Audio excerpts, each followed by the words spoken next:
எங்க சேதாரத்துக்கு மேல கொடுத்தீங்கன்னா உங்க காசை வேஸ்ட் பண்ற மாதிரி தான். லலிதால வாங்குங்க, நிறைய பணம் சேவ் பண்ணுவீங்க. And thanks for the opportunity to present my views on the sustainable harnessing and advancement of nuclear energy for transforming India, which the short form is Shanti. And I think this is an oxymoron, sir. Nuclear energy has nothing to do with Shanti. You know, the powers that you deal with are extremely dangerous. So I think this is an oxymoron. So the first thing that I want to start with is motivation, sir.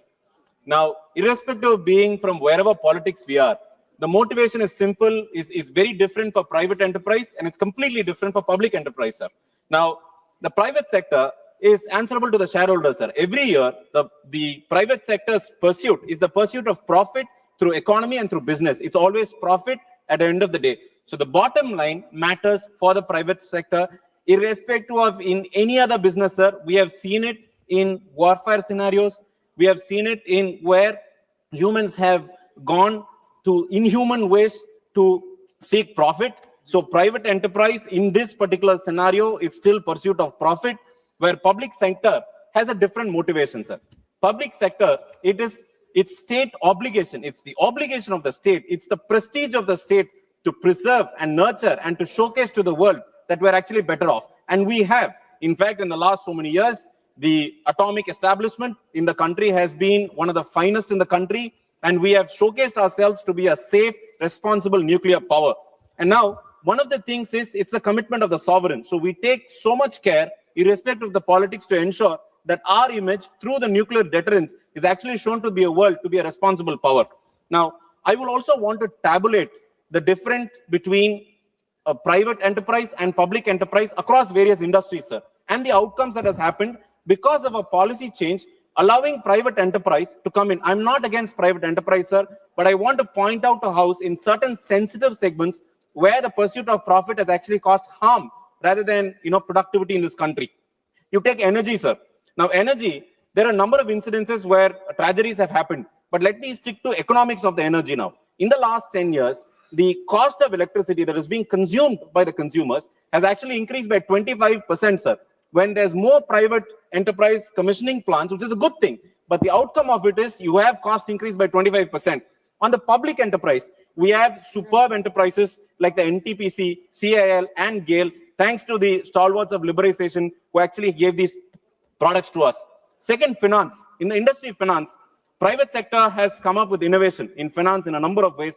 There have been so many good things, but I also want to point out that corporate write-offs in the last 10 years is increased by so many times, sir. I'm not trying to say that it is wrong, it's right, but an outcome of a policy which is allowing private players to pursue profit is actually corporate write-offs, where on the other side, we have companies, we have institutions, I would say institutions, public institutions, not even companies, like SBI and LSE, pursuing the public thing. The last thing that I want to, two more things, sir, is food and agriculture.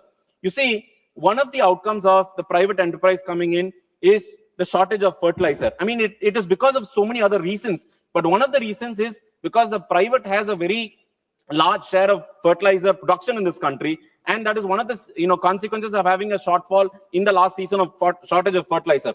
On the other hand, we have TN's horticulture mission, which is actually have policies to enable the largest per capita production of vegetables in the country, sir.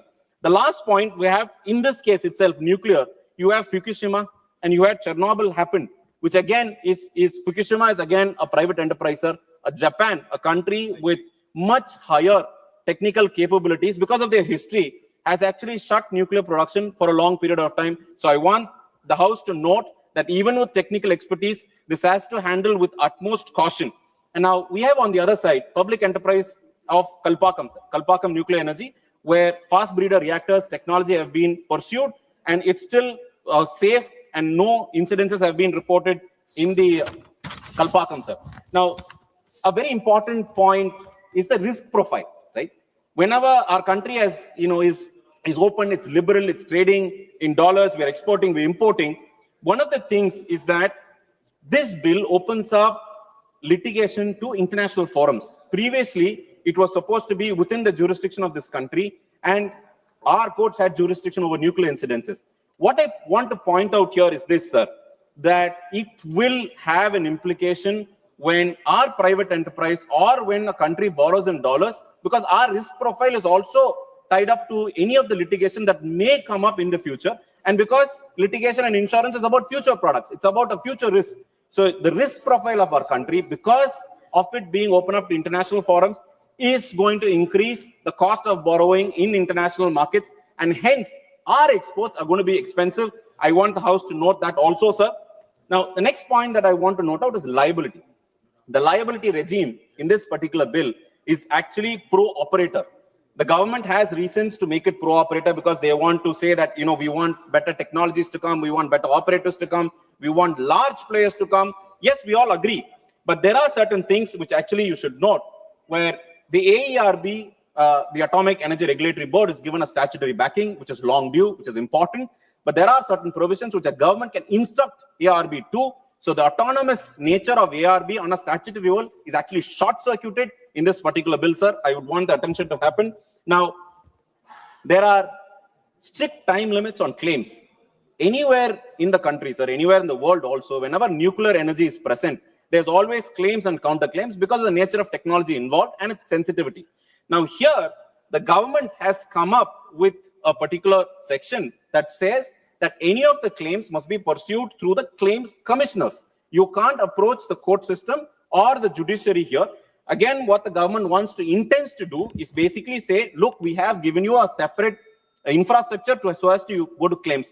But we know the history of claims, sir, and the jurisprudence in the country also. So there is enormous power, from the government to the operator to actually execute the project in spite of the claims.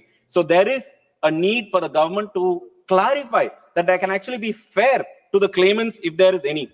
Now, that is under clause 70, sir, where there is no, clause 70 says there is no individual settlement. Individually, you can't go and say, look, I have a claim. It will all come from a consolidated fund. So they have to group all the victims or claimants together, and have, the claims commissioner decides a certain amount, and it has to be divided by the largest denominator, which is the number of people there, sir. So an individual claim has no merit here.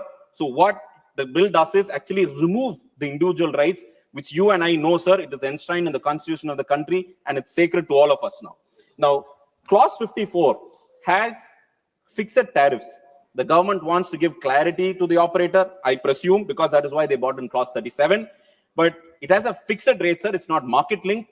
And any fixed rate by a public institution like the government, sir, it is actually prone to misuse, because fixing of a rate, has completely, in the gray area. It is not market linked. It's not determinable. And there are so many factors which are in the gray area. So the government must come up with a clear plan actually fixing the price, sir. Now, the most important point, which my colleagues have already pointed out, is there is a staggered limit on the claims that can happen. The largest or the highest cap is 3,000 crores, sir. 3,000 crores. I will tell you why that 3,000 crores is minuscule compared to the project size, which I will explain in the next section, which is the economics. Now, members would note that anywhere in the world, nuclear fuel or the nuclear energy is only stopgap, sir. I mean, the Honorable Minister, when he started, he said that the wind energy and the solar energy had a lot of fluctuations because of the nature of the, the technology involved and the grid system.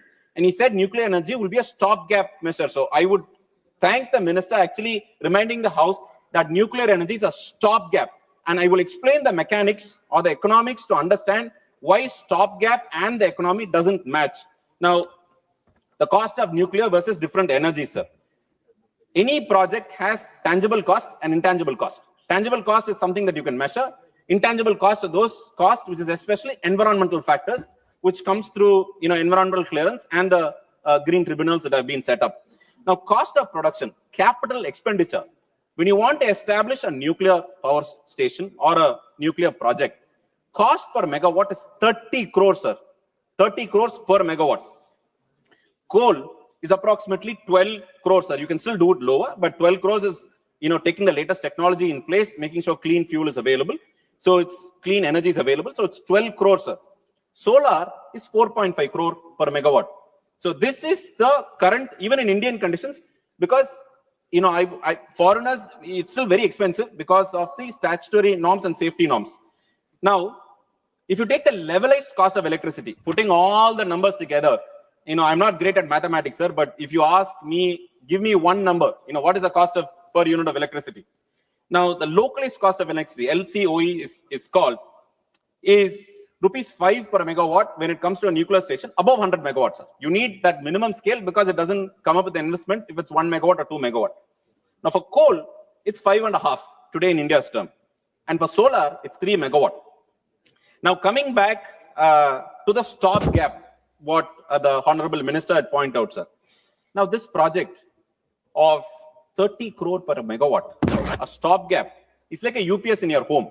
Right? You would spend 10 lakhs, 20 lakhs for your home, but the UPS will be less than 50,000 for the initiative that it provides, which is a stopgap, which is ensure that there is uninterrupted power supply, but on a larger scale through nuclear source.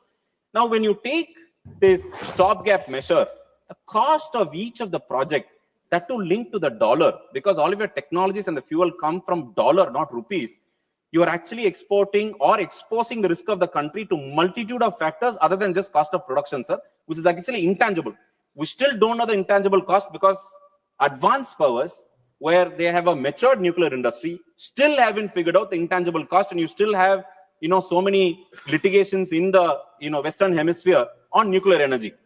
Now, because of this exposure to the dollar, sir, you have to tap the international markets. The domestic markets cannot fund the size and scope of this particular project, and suppliers of technology will also want a stopgap because they will tap the dollar. Now, 1% increase in the interest rate, if from the borrower, impacts the cost of electricity production by 0.40 paise per kilowatt hour, sir. And you can multiply it by the thousands of the megawatt the government wants to bring in. It will actually make the project not feasible, sir. A 10% increase, which is about 5 rupees, and the 40 paise increase is a 10% increase, sir. Would you think the consumers or the government or the private industry? I don't think it's going to be liable, sir. The last point that I want to explain to the members of the House is safety. Now, the power of plutonium-2, there are a number of fuels, sir, but an isotope, which is a variation of the nuclear fuel, plutonium-239, which is actually used by India in the fast breeder reactors in the country. We have got very good expertise, has been the fuel, sir. Now, safety-wise, a lot of members don't know that there's something called the half-life period of this material, sir. And half-life period is the amount of time required for the energy to be reduced into half. So if you produce 1 kilowatt, if 1 gram of fuel produces 1 megawatt of power, that 1 gram to reduce to 500 kilowatts, sir, takes 24,100 years, sir. 24,000 years, sir. We are not even, forget 5 years, 10 years, 24,000 years, sir. One small incident that on this, of course, the government is pursuing on the safety also. One small error is an error of 24,000 years, sir. It is epochs. So also, I'm finishing, sir. Last point, the geological storage of spent fuel in this country. We have still got geological storage, sir. Geological storage is the storage where you keep this fuel. Spent fuel, which can't be given outside, is approximately 10,000 years, sir. Forget about the policy continuity on 50 years, 100 years. 10,000 years, are you going to have a policy continuity? There are a number of risks, sir. I'm finishing last point, sir. The number of risks in this bill where the government's intention is to bring up innovation, bring up energy production.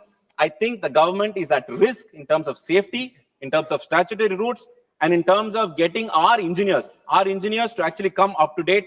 So I request the government to take note that there is a lot of risks which is opening our country into foreign, risks. So I request the government to revisit or revise to JPC. Thank you for the opportunity, sir. எங்க சேதாரத்துக்கு மேல கொடுத்தீங்கன்னா உங்க காசை waste பண்ற மாதிரி தான்.